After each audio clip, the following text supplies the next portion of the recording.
Welcome करुच्ची आउ गोटे मोर mini blog को।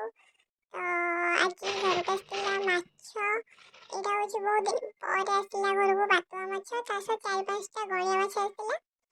तो मुझे काढ़ी रखी दउची जेहेतु बाबा को तरकारी पसंद नुह से भजा हम माछ 4-5टा खंडे माछ भाजी से काढ़ी रखी दउची। एपटे सब मसला मसली ग्राइंडिंग करके रखी देची। तापरे टिके हळदी लंका लुण पके देकी भाजी दबा। तापरे कोन करछि कने तमन को देखौछि।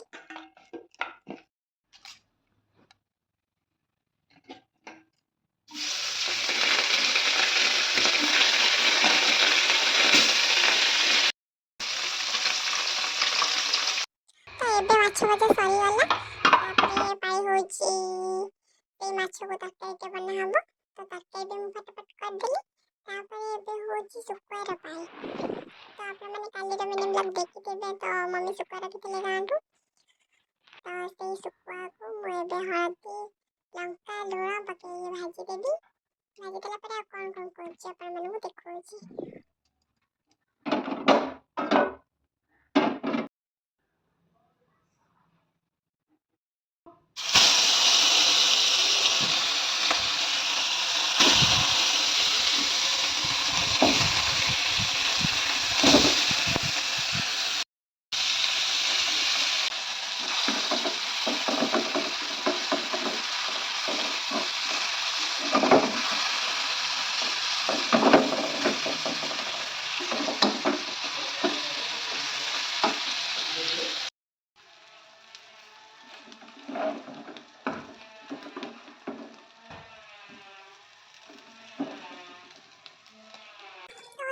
आसला मो पे संध्यारे गुपचुप तो जे माने के फेवरेट थाए मते तो बहुत पसंद गुपचुप।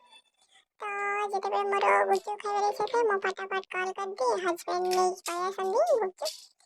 तो एका तो खाइबा को तो इच्छा हुएनी माने एका तो भलो लागेनी।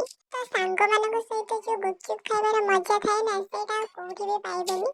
तो गुपचुप गोटे एमिति जिनस ना हेटा मिसिकी खाइले ही तो भल लागे। तो एका भल लागेनी। देखंतु मोर सरी वाला गुपचुप भीतर आलू भर्ती करली तापर चलले मो खाइबा पे। आपन मन जदि आज मोर मिनी ब्लॉग भल लागी ताले प्लीज गोटे लाइक कर दे। रहुछि गुड नाइट।